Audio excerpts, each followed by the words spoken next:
Bismillahirrahmanirrahim. I would like to welcome all of you, certainly everyone from the government, but in particular all of our partners from the international community.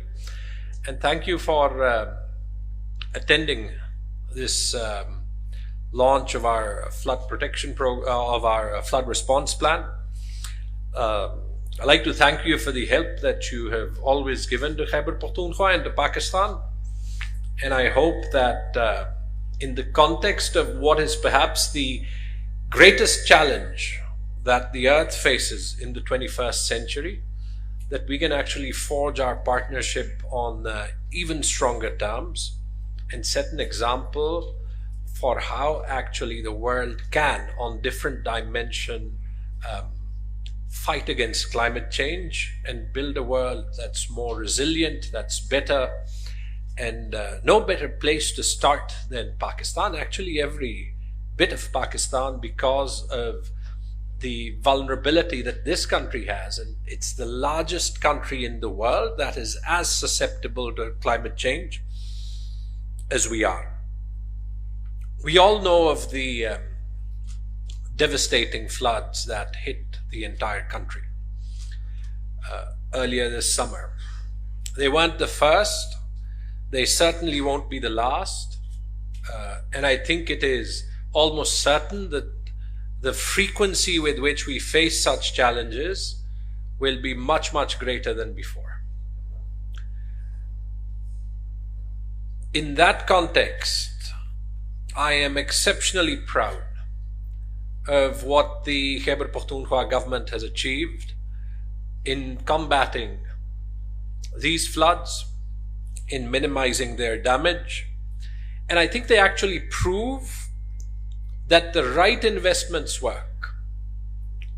I'm not claiming perfect response, nowhere near it. I'm one of the biggest critics of the failures of or the gaps of government administration. But I think at a time like this, when the impact of the 2022 floods could have been so much greater, I think the 3 or 4 things that the Khyber Pakhtunkhwa government did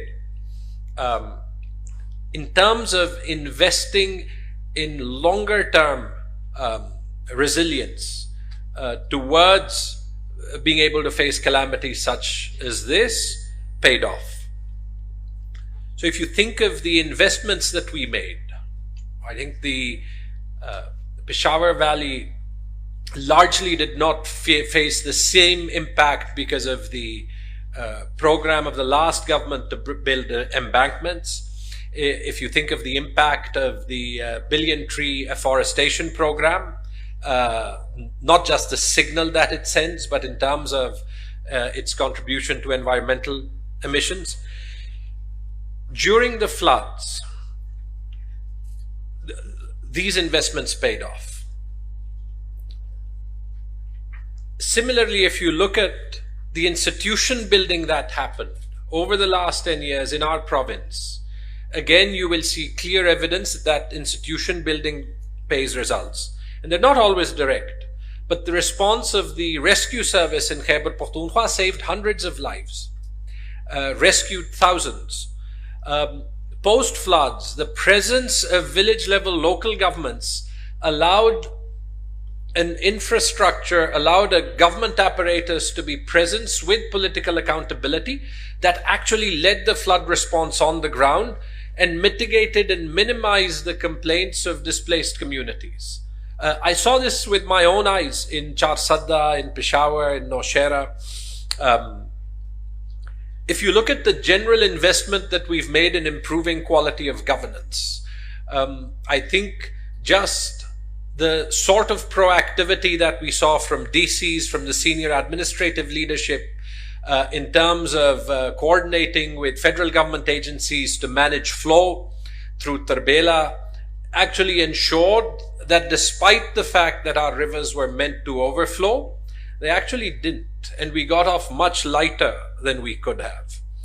And if you look at our general emphasis on speed and transparency, you will see that I can proudly say that we're the first province to have a credible flood response plan. We have actually not only just put plans on paper, but we have to date, and I was looking at the numbers on our portal just this morning, disbursed almost 3.5 billion rupees in terms of compensation for damage to the worst affectees. And this is all done using technology, using the formal banking system, in collaboration with the federal government, but done so that we have, at least I've personally not received a single complaint or seen a single negative story.